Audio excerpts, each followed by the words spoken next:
प्रेम से बोलिए श्री सद्गुरु महाराज की जय। श्री सद्गुरु महाराज की जय। श्री सद्गुरु महाराज की जय। प्रातः स्मरणीय अनंत श्रीभूषित परमाराध्य संत सद्गुरु महर्षि में ही परमहंस जी महाराज का प्रवचन। ईश्वर अवश्य है। बंदौ गुरुपद कंज कृपा सिंधु नर रूप हरि महामोह तम पुन जासु वचन रवि करनिक। धर्मानुरागिणी प्यारी जनता, सत्संग से सत्य का ज्ञान होता है, सत्संग से सदाचरण का ज्ञान होता है, सत्संग से सदगति का ज्ञान होता है। सत्य, सदगति और सदाचरण, इन तीनों को लोग ग्रहण कर सकें तो बहुत अच्छी बात है। सत्य उसको कहते हैं जिसका परिवर्तन नहीं होता, जिसका विनाश नहीं होता, अर्थात अत्यंता भाव नहीं होता।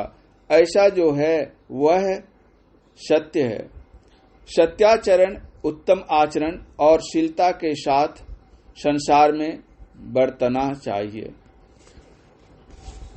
शीलता में सत्यता और नम्रता रहती है। शीलता और नम्रता के साथ संसार में बरतना चाहिए। जहाँ सत्यता है वहाँ कोई दुर्गुण नहीं रहने पाता। सत्य दुर्गुणों का विनाश कर देता है। सत्य हो परंतु नम्र भाव नहीं तो सत्य में रूखापन रहता है। इसीलिए सत्यता के साथ नम्रता अवश्य चाहिए। यदि झूठ का त्याग हो जाए, हिंसा का त्याग हो जाए, नशाओं का त्याग हो जाए, चोरी का त्याग हो जाए, व्यभिचार का त्याग हो जाए, इस पंच पापों का त्याग हो जाए तो वह त्यागने वाला पूर्ण त्यागी है। नम्रता के साथ सत्य का भाव हो, यही शीलता में चलना है। हम लोगों का यह शरीर कुछ काल तक रहेगा, यह सदा नहीं रहेगा। बहुतों का शरीर छूटा तथा उसकी अत्यंष्टि क्रिया बहुतों ने देखी भी। हिरण्यकशिपु ने बहुत तप किया था। उसने वरदान में मांगा था कि मृत्यु आकाश में नहीं हो, धरती पर नहीं हो, दिन में नहीं हो, रात में नहीं हो, किसी अस्त्र शस्त्र से नहीं हो, मनुष्य और जानवर द्वारा नहीं हो। अपने वरदान में उसने अपने को अमर ही मान लिया। सब तरह से उसने ब्रह्मा जी को अपने वरदान में बांध लिया। ब्रह्मा जी ने वैसा ही वरदान दिया।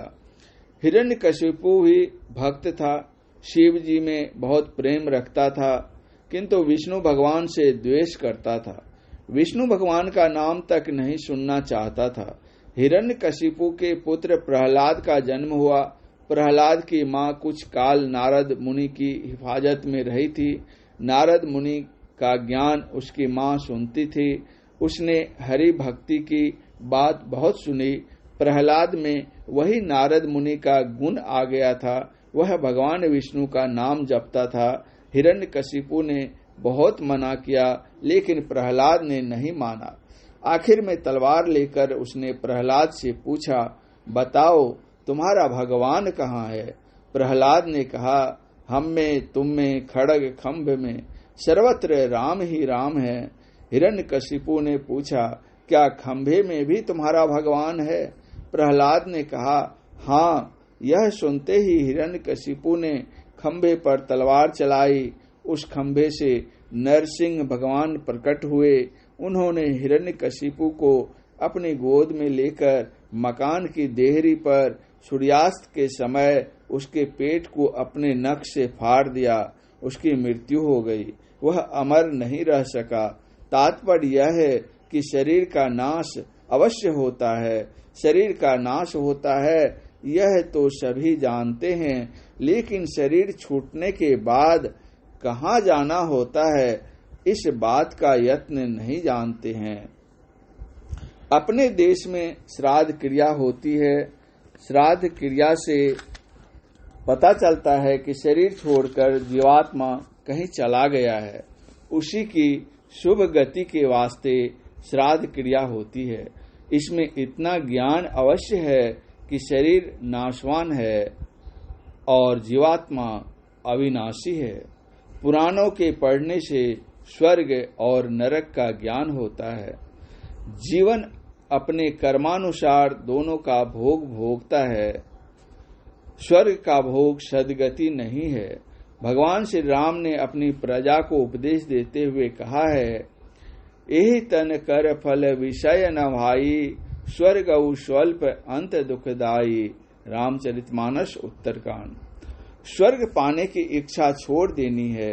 सद्गति किसको कहते हैं?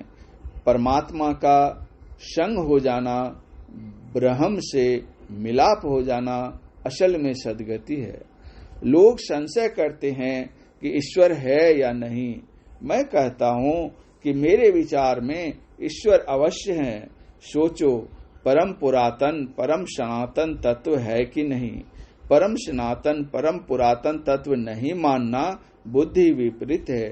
सारे अवकाशों को भरकर जो अवकाशहीन है, जिससे कोई जगह खाली नहीं है, वही सबसे पहले का है, वही ब्रह्म है, जो अपने तई आप ही आप है।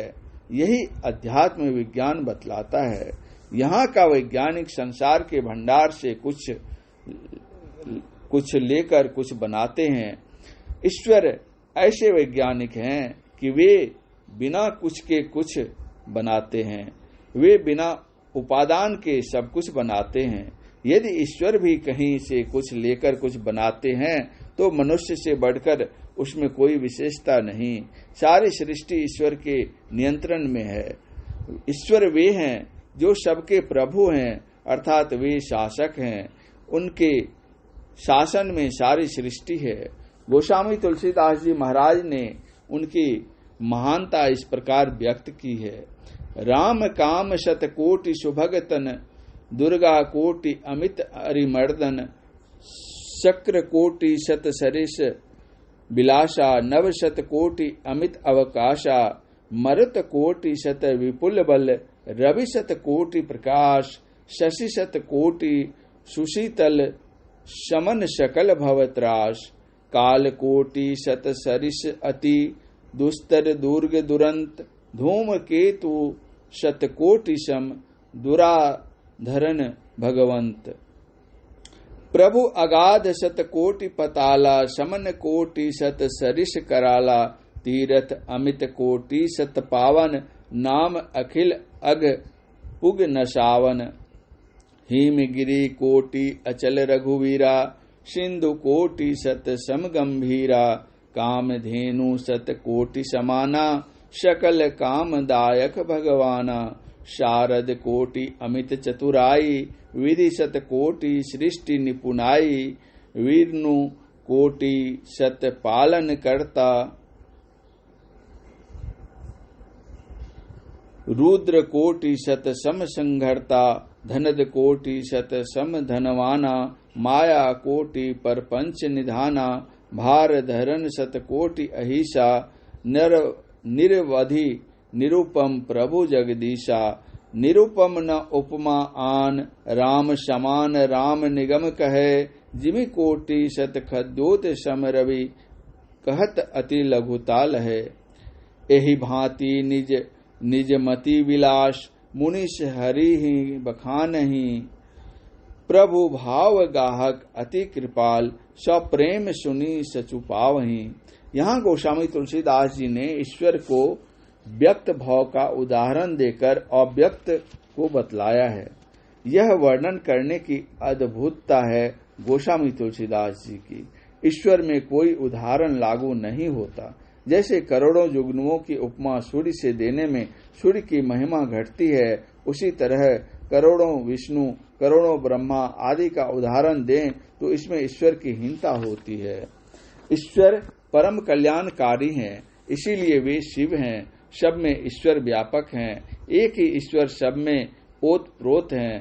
गोस्वामी तुलसीदास जी ने बड़ा ही अच्छा रामायण में लिखा है, राम स्वरूप तुम्हार, वचन अगोचर बुद्धि पर, अविगत अकथ अपार, नेति नेति नित निगम कह। इन बातों पर विचार करने से ज्ञात होता है कि अनादि अनंत पदार्थ पर कोई उदाहरण लागू नहीं होता। हम लोग इंद्रिय ज्ञान में रहने के कारण परमात्मा को नहीं पहचान पाते हैं। शरीर इंद्रियों के ज्ञान से छूटकर निजी ज्ञान में ईश्वर पहचानने योग्य है। अपने तई में, अपने ज्ञान में ईश्वर को पहचान सकते हैं। जैसे आंख से ही आंख को देखते हैं आईने के माध्यम से, उसी तरह साधन के माध्यम से अपने तई के ज्ञान में अपने को तथा परमात्मा को पहचान सकते हैं। शरीर इंद्रियों से अपने को भिन्न करने का काम करो, यही ईश्वर की भक्ति है। भक्ति से ही ईश्वर मिलते हैं। परमात्मा का ज्ञान जैसा होना चाहिए सो कहा। श्रवण मनन द्वारा पहले परोक्ष ज्ञान, तब अपरोक्ष ज्ञान होगा। इसके लिए कुछ साधन चाहिए। इसकी साधना का नाम योग है। योग, ज्ञान और भक्ति तीनों संग संग हो तो ईश्वर को प्राप्त कर सकते हैं। यही सदगति है। संतों ने भी इसी सदगति को मोक्ष कहा है। परम पूज्य गुरुदेव का यह प्रवचन भवानीपुर राजधाम पूर्णिया में दिनांक 1/1/1967 ईस्वी को अपराह्न कालीन सत्संग में हुआ था। श्री सद्गुरु महाराज की जय।